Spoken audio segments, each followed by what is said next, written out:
If you're experiencing connection errors while trying to install Call of Duty, follow these steps to troubleshoot and resolve the issue. This guide will help you get back into the game smoothly. Step 1. Check server status.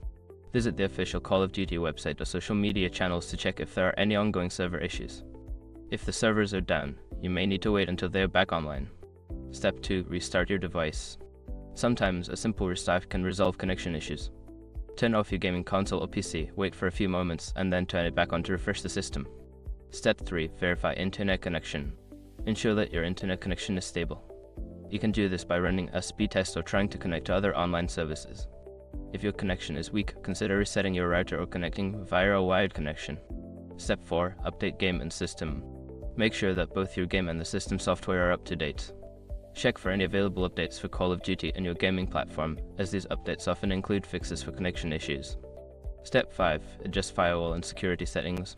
Sometimes, firewall antivirus settings can block the game from connecting to the internet. Check your firewall settings and ensure that Call of Duty is allowed through. You may need to add it to the exceptions list.